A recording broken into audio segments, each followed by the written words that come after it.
प्रिय विद्यार्थियों, आज मैं एमए हिंदी चतुर्थ सेमेस्टर अष्टम प्रश्न पत्र जनपदीय भाषा साहित्य के अंतर्गत छत्तीसगढ़ी भाषा के अध्ययन के अंतर्गत हरि ठाकुर द्रुत पाठ के कवि हैं, उन पर हम आज अपना ध्यान आकृष्ट करेंगे आप सबका।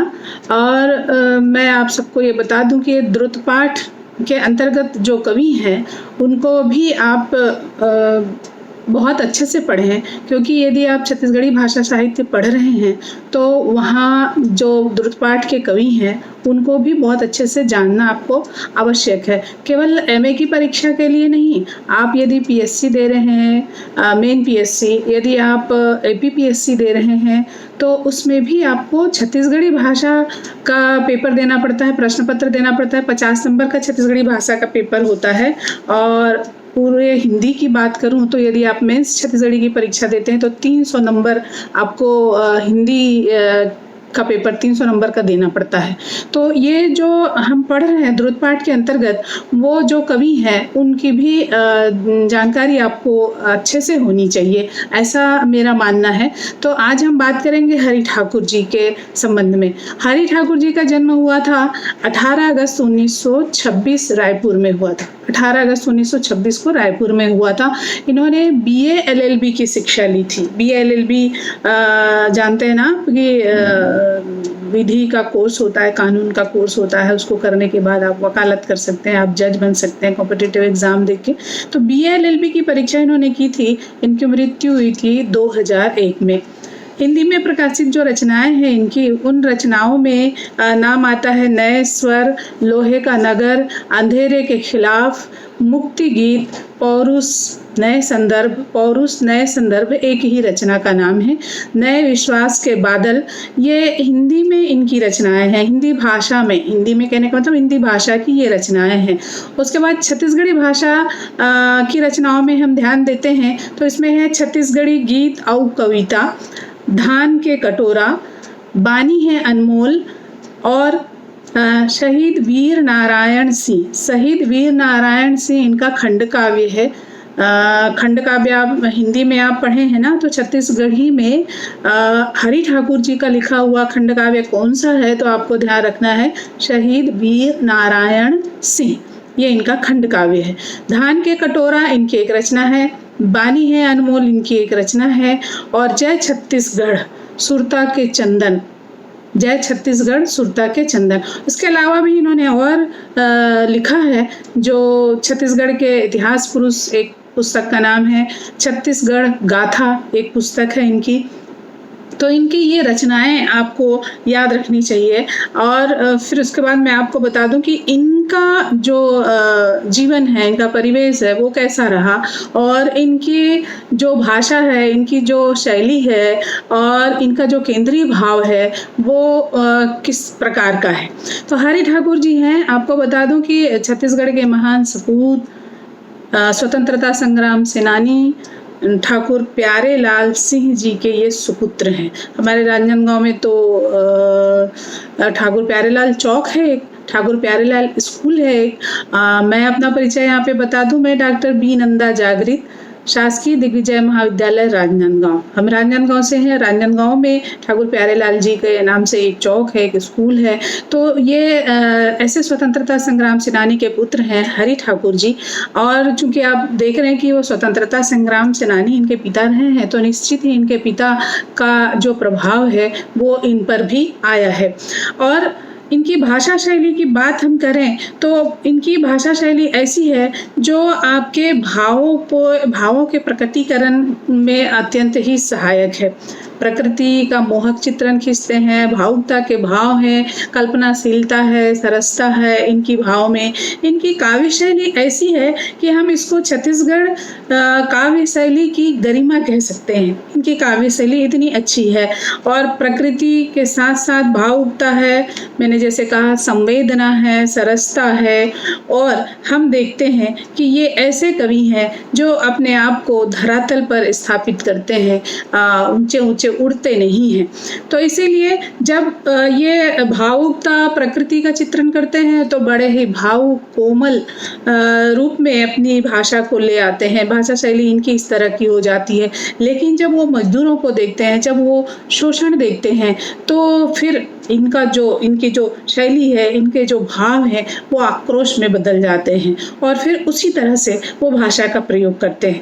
तो ये सरल सहज और जो हम कह रहे हैं वो इस तरह से कोमल भावनाएं भी हैं। और एक तरफ हम देखते हैं कि जब वो मजदूर और शोषण देखते हैं तो उनके मन में आक्रोश की भावना भर जाती है और उस तरह के भी वो गीत लिखते हैं, उस तरह की भाषा का भी वो प्रयोग करते हैं। इनका एक गीत बहुत प्रसिद्ध हुआ है, आप लोगों ने सुना होगा उस गीत को। और चूंकि लोकधुन पे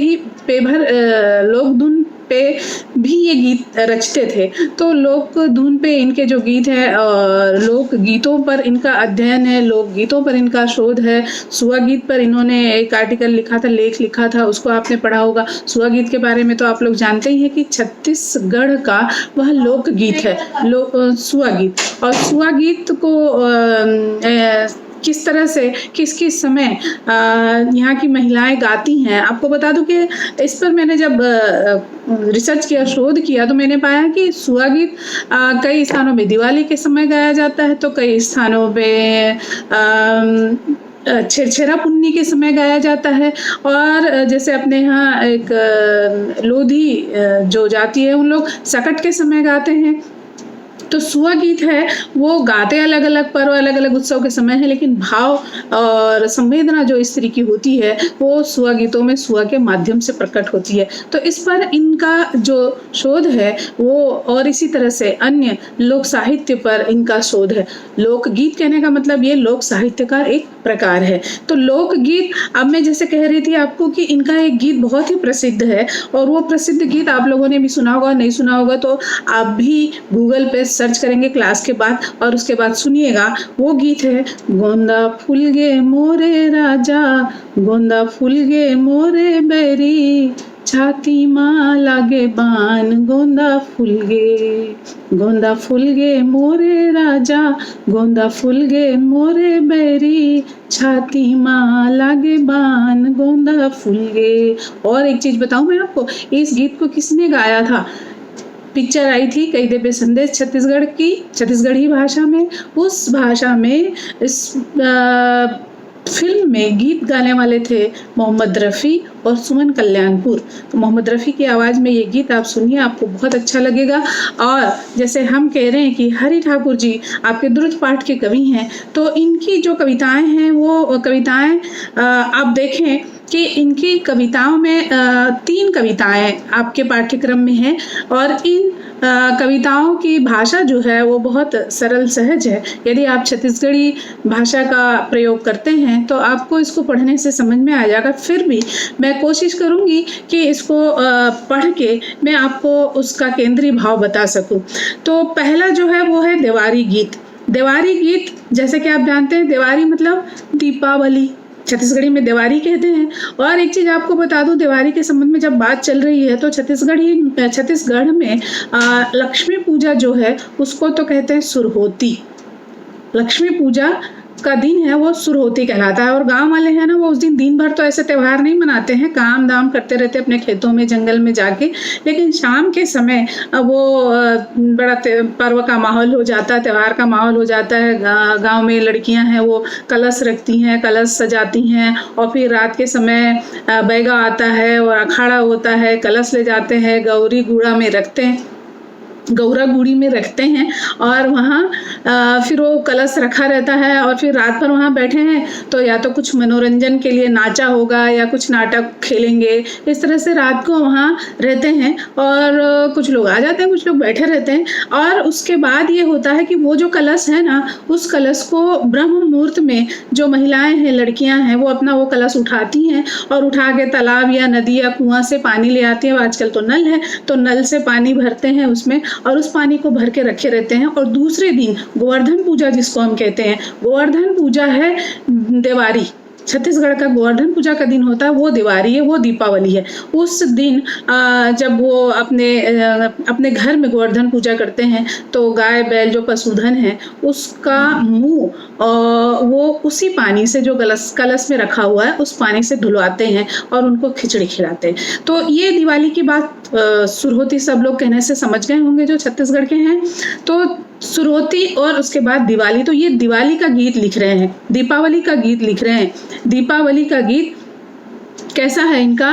दिया बाती के तिहार हो गए घर उजियार, गोई अचरा के जोतला जगाए रही थे, दूध भरे भरे धान हो गए अब तो जवान, परम लक्ष्मी के पाँव निक बादर के छाँव, सुआ रंग खेत खार बन डूबी मेड़ पार, गोई फरिका पलक के लगाए रहिबे, पंचरंगा झन झूले रे तिरैया झन फूल, सुख सुरता के झुलना हो गे पहाड़ झन टूटे मंडार, गोई आँखी के नींदीला नगाए रहिबे।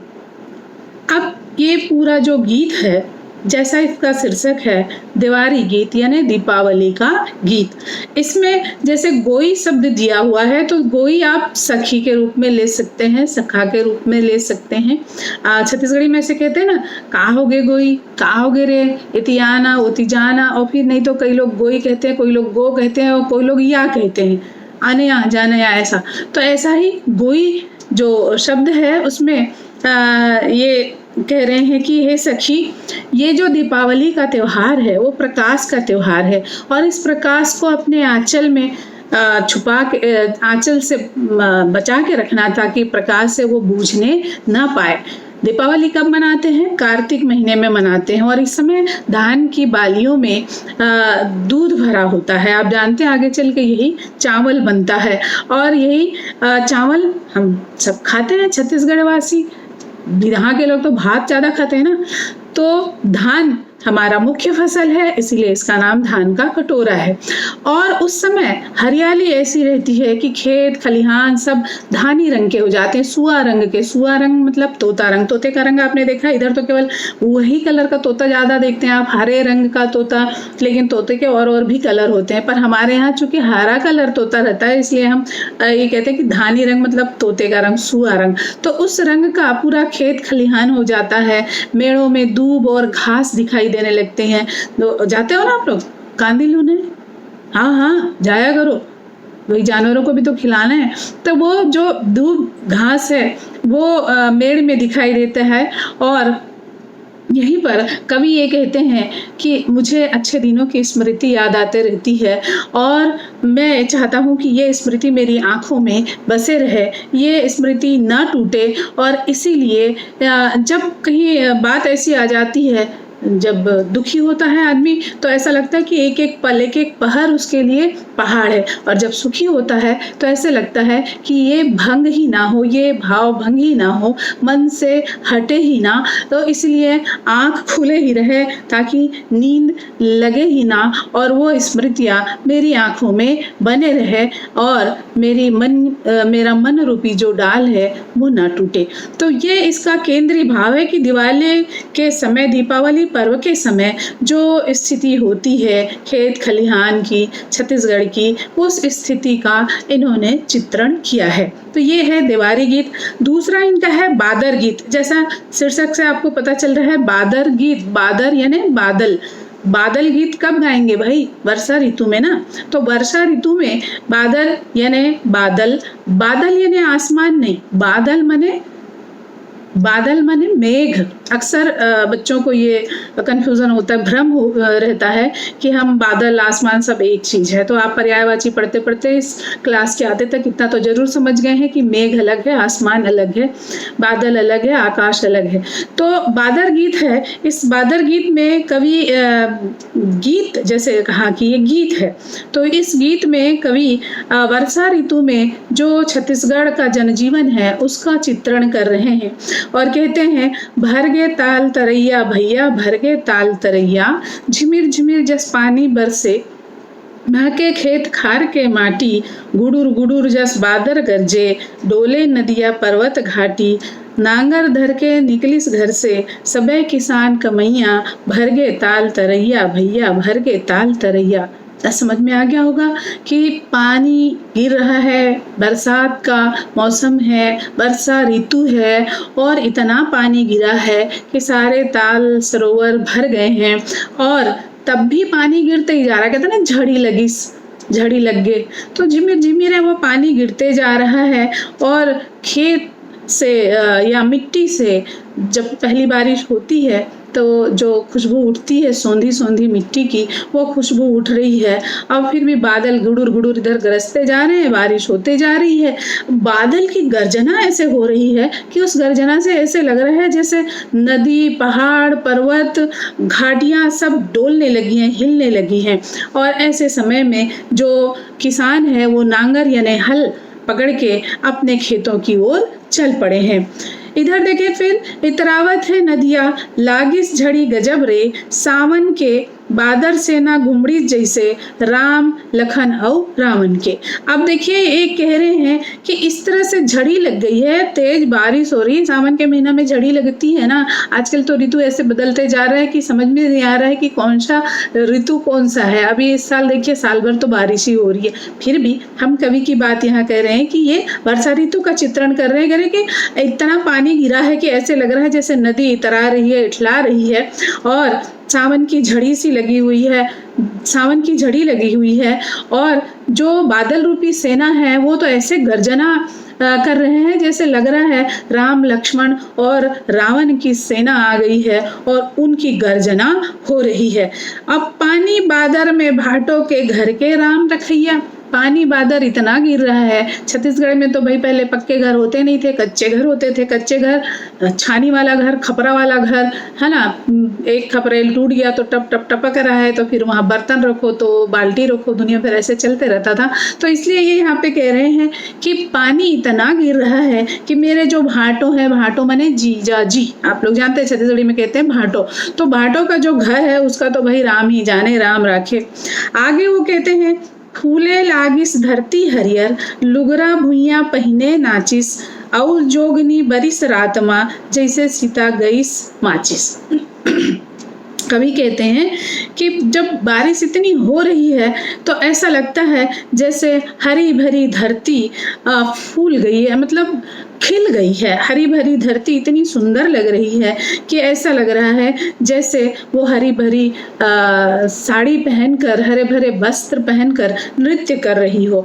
और ऐसा भी लगता है कि रात के समय, बरसात के दिनों में आप जुगनू को जलते देखते हैं, छत्तीसगढ़ी में जोगनी कहते हैं। तो वो जुगनू थोड़ी देर के लिए जलता है फिर बुझ जाता है, थोड़ी देर के लिए जलता है फिर बुझ जाता है। तो कभी कल्पना करते हैं कि ऐसे जैसे सीता, मतलब जो माचिस ठंडा हो चुका है उसको आप एक बार तीली से जलाने की कोशिश करते हो तो एक बार फुर से जलता है फिर बुझ जाता है, फिर जलाने की कोशिश करते हो दूसरी तीली से तो फुर से जलता है और फिर बुझ जाता है। उसी को ये कह रहे हैं कि ऐसा लग रहा है जुगनू को देखकर जैसे कोई सिला हुआ या सीत हुआ माचिस जल रहा हो। खोंदरा में चुचुआवत खुसरे हवे गरीब चिड़ैया। खोंदरा मतलब घोंसला। जो चिड़िया है बेचारी वो अपने घोंसले में घुसी हुई है। वो लोग तो घोंसला बनाते लेकिन उनको समझ नहीं आता कि पानी आएगा तो जिसमें पानी गिरने लगेगा, लेकिन वो उसी घोंसले में बेचारी बैठी हुई है। कब सुखवा उठे औ उड़थे, गम नहीं कभू मिल पावे, संझा अस लगथे बिहान, औ कमल कलीना खिल पावे। अब बरसात के दिनों में क्या होता है, दिन दिन भर बदली, रात में बदली, रात काली रात है, यदि कृष्ण पक्ष है तो एकदम काली काली रात, और सुबह में भी उठो तो बदली है। तो समझ में ही नहीं आता कि कब सुखवा उठे, कब सुखवा उठे और उड़थे। सुखवा मतलब एक तारा होता है जो ब्रह्म मुहूर्त में निकलता है। गांव के लोग जब ये घड़ी वगैरह नहीं था ना तो समय देखने के लिए वो देखते थे कि हाँ सुखवा तारा उगे है, मतलब ब्रह्म मुहूर्त हो गया है, उठो भैया। पहले 4 बजे उठ के काम करने की सबकी आदत होती थी, अभी जैसे नहीं कि आप सोए हैं तो सोए हैं। तो इस तरह से ये कह रहे हैं कि कब सुबह उठे, कब वो, क्योंकि बदली है तो तारा तो दिखना ही नहीं है, तो कब सुबह हो रहा है कब शाम हो रही है, कुछ गम मतलब कुछ समझ में नहीं आता है। संझा अस लगथे बिहान, इन्हें सुबह है वो शाम की तरह लगता है, और शाम की तरह लगने के कारण, सुबह बदली है तो शाम की तरह लगने के कारण जो कमल की कलियां हैं वो खिल नहीं पाते। जो कमल पुष्प है वो जब तक सूर्य की रोशनी ना आ जाए तो वो खिलता नहीं है। तो इसीलिए कवि कह रहे हैं कि उन लोगों को भी धोखा हो जा रहा है कि भैया सुबह हुई कि नहीं, वो कमल खिल भी नहीं पा रहे हैं। बादल चिचियावत है दिन भर बन के कहाँ पर या, और बादल बस गरज गरज के अपना गिरते जा रहा है और सब तरफ पानी पानी होते जा रहा है। तो ये इनकी दूसरी कविता है जिसको हमने देखा बादर गीत के रूप में। तो बादर गीत में आप ये केंद्रीय भाव के रूप में ये समझ सकते हैं, ये लिख सकते हैं कि इसमें बादर गीत में छत्तीसगढ़ है उसका वर्षा ऋतु में क्या स्थिति होती है, कैसा वो प्राकृतिक चोला पहन लेती है छत्तीसगढ़ मातारी, और किस रूप में अपने आप को यहाँ किसान है वो काम में लगा देते हैं, और इस तरह की सारी स्थितियों का चित्रण इस बादर कविता में कवि ने किया है। इनकी एक कविता है, एक और तीसरी कविता आज हवा काबर कुनकुन है। मैंने पहले आपसे कहा कि ये स्वतंत्रता संग्राम सेनानी के पुत्र हैं, तो इनके मन में भी वो देशभक्ति का जज्बा कूट कूट कर भरा हुआ है, और इसलिए इन्होंने ये लिखा है, ये कविता लिखी है, आज हवा काबर कुनकुन है। इसमें वीर रस भी आपको देखने को मिलेगा। और देखिए कि कुनकुन का मतलब क्या होता है, गरम, हल्का गरम, है ना। तो कुनकुन माने गरम। तो आज हवा में गर्मी क्यों है, आज हवा में गर्मी क्यों है। और वीर रस की कविता ये कहते हैं, आज समुंदर में खलबल है काबर, आज हवा है कुनकुन, कहाँ नगारा बजी युद्ध के खेलत, कौन लहू के फागुन। आज हवा क्यों गर्म है भाई, आज कहाँ युद्ध का नगारा बज रहा है, और कौन खून की होली खेल रहा है। कौन हमार सीमा में आके बल पौरुषला ललकारत है, कौन हिमालय के छाती में चढ़ के आगी बरसावत है। कौन आ गया जो हमारे पौरुष को ललकार रहा है, कौन है जो हिमालय की छाती में चढ़ के आग बरसा रहा है। कौन हिमालय, मई के जिहा हवे हमर गंगा माई के, और ससुरार हवे जिहा पार्वती गौरी माई के। अरे हिमालय, हिमालय नहीं जानते, वही हिमालय जो गंगा माँ का मायके है और गौरी माता का, पार्वती देवी का ससुराल है। भाई कहते हैं ना शंकर भगवान कहाँ रहते हैं, हिमालय पर्वत में, तो इसलिए कह रहे कि गौरी माता का, पार्वती देवी का ससुराल है।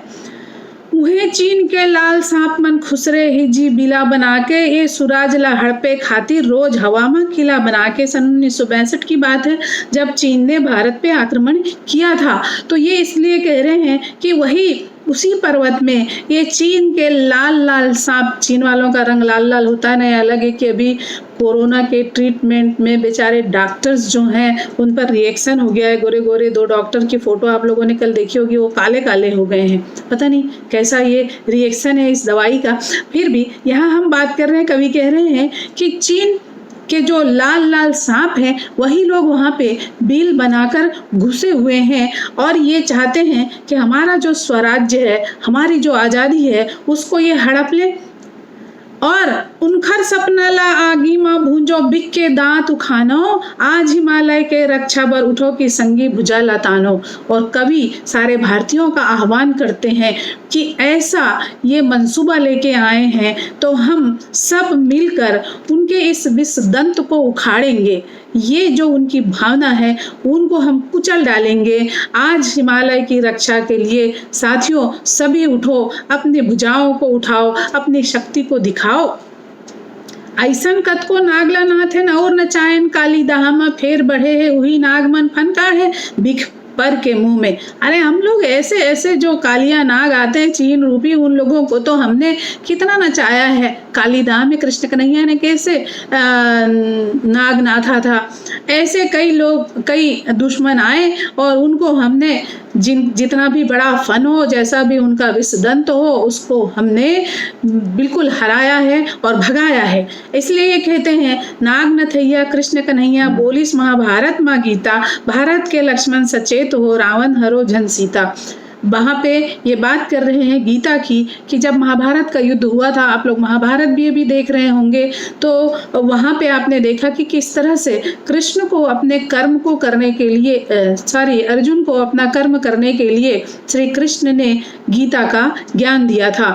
तो और आज ये भी कह रहे हैं कवि कि उस ज्ञान को भी ध्यान में रखते हुए यहाँ के जितने लक्ष्मण हैं वो सब तैयार हो जाओ कि कोई रावण आके हमारी भारत माता रूपी सीता का हरण न कर ले। ये सुराज के नवा सुरुजला लागे, झन पावे फेर गरहन, एक बेर हो गए भोरा, अब बेर बेर झन होवे अलहन। हमने जो आज़ादी प्राप्त की है उसमें फिर से ग्रहण नहीं लगना चाहिए। एक बार भोरा हो गए मतलब एक बार धोखा हो गया, अब बार बार फिर से वही धोखा नहीं होना चाहिए। चलो कुदारी नांगर धर के माटी ला फिर कर दो सुनहा, हो जावे उजियार, बार दो दिया दसो दिन दिस कुन्हा कुन्हा। चलो भैया, मेहनत बहुत जरूरी है, कुदाली पकड़ो और फिर इस धरती को, इस माटी को सोना कर दो और सारे तरफ चहु ओर प्रकाश फैला दो और श्रम के भजन रचो, कंठ माँ भरो गीत सर्जन सावन के, हाड़ा गोड़ टोर फोरे के, फेंको शोषण के रावण के। और फिर श्रम का महत्व समझिए, हर कोई मेहनत करिए। देखो भाई, बिना मेहनत के कुछ नहीं मिलने वाला। आपको फर्स्ट डिवीजन भी लाना है तो एक तो इस वीडियो को सुनना पड़ेगा ध्यान से और पढ़ना पड़ेगा और पुस्तक से पढ़ना पड़ेगा पंक्तियों को, क्योंकि मैं अर्थ बता रही, मेरे सामने ऐसे पुस्तक आपके सामने ऐसे नहीं रख पा रही हूँ कि एक एक लाइन की एक एक पंक्तियों का अर्थ आपको समझा सकूं। तो मतलब ये है कि श्रम आपको करना है, समर्पित होना है, डेडिकेशन जिसको अंग्रेजी में कहते हैं, कि आपको अच्छा परसेंट बनाना है। इस साल बहुत अच्छा मौका मिला है आपको, इस तरह के वीडियोस आ रहे हैं। आप अपनी कक्षा में अपने सर मैडम से तो पढ़ते रहते हैं, लेकिन इस तरह के जो वीडियोस आ रहे हैं उससे आप अन्य कॉलेजों के, अन्य महाविद्यालयों के जो आचार्य जी हैं, मैडम हैं, उन लोगों के लेक्चर भी आप सुन रहे हैं और उससे भी आपको निश्चित ही फायदा होगा। घर बैठे आप इस तरह से पढ़ पा रहे हैं। तो इसीलिए ये कह रहे हैं कि चलो जी, चलो सब हम क्या करेंगे, नदिया के बेनीला गाथ हो, नवा नवा अब बांध बांधो, नया बांध बनाएंगे, नदी को बांध बांध कर नया बांध बनाएंगे और सब किसान गोपाल बनो जी, सब किसान लोग हैं वो गोपाल स्वरूप बनो, तभी तो ये धरती राधा बनेगी, तभी तो ये धरती राधा बनेगी। लहर लहर लहराए धना महर महर महके सब भर्री, जांगर के जोधा जब बढ़ी, दुख दरिद्र के पर्वत टरही।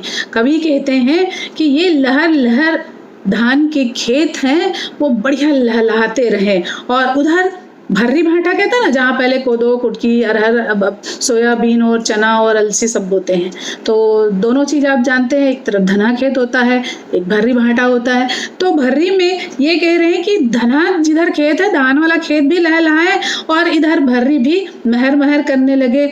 जब जांगर के योद्धा जब बढ़ी, जो आप अपने शरीर को लेकर चलो, श्रम करो। शरीर को लेकर चलने का मतलब भाई शारीरिक मेहनत करो, तभी तो ये दुख दरिद्र रूपी जो पर्वत है वो हटेगा। जब तक मेहनत नहीं करेंगे तब तक हम कैसे इस दुख से, इस दरिद्रता से पार पा सकेंगे।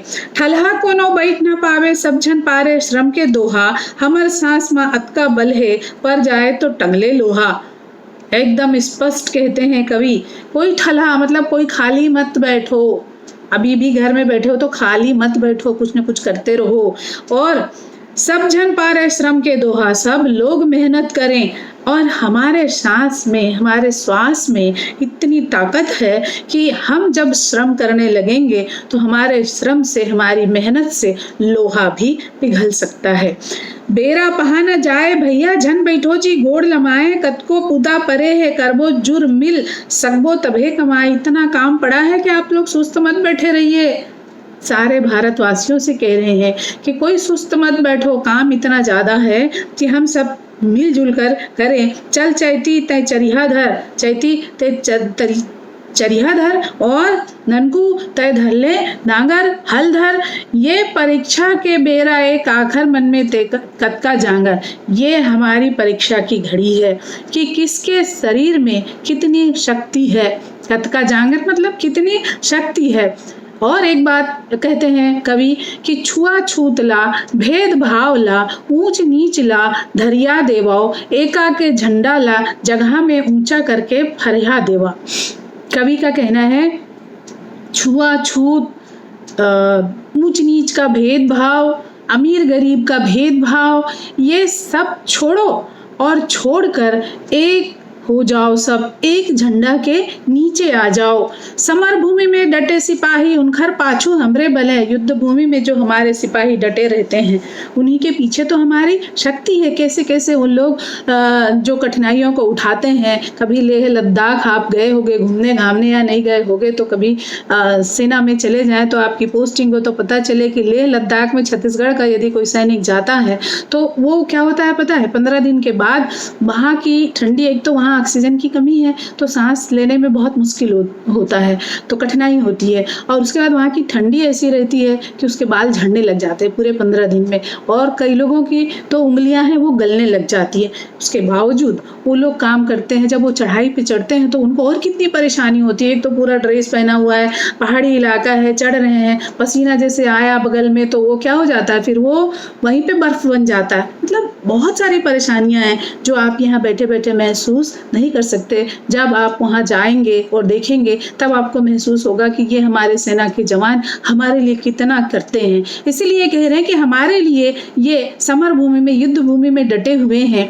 हमारे बल से प्रजातंत्र के बड़े हमरे बल्ले प्रजातंत्र के खड़े अतेक बड़ राजमहल है। हमारी ही शक्ति है। दुनिया का सबसे बड़ा प्रजातंत्र ये जो हमारा है वो सबसे बड़ा भारत है, वो सबसे बड़ा प्रजातंत्र है दुनिया में, वो हमारी ही ताकत से खड़ा है। यदि हम सब इस तरह से फूट फूट हो जाएं, अलग अलग हो जाएं, हमारी एकता किसी भी तरह से अखंडित नहीं होनी चाहिए। ये संदेश कवि देते हैं। हम अशक्त पर्वो तो सीमा के रक्षा हो जाही निर्बल, हम अशक्त पर्वो तो खंडहर बन जाही जनतंत्र के महल। हम लोग यदि अशक्त हो जाएंगे, हम लोग बेबस हो जाएंगे, हम लोग इस तरह से हाथ पैर डाल देंगे तो फिर हमारा ये प्रजातंत्र का महल तो खंडहर हो जाएगा।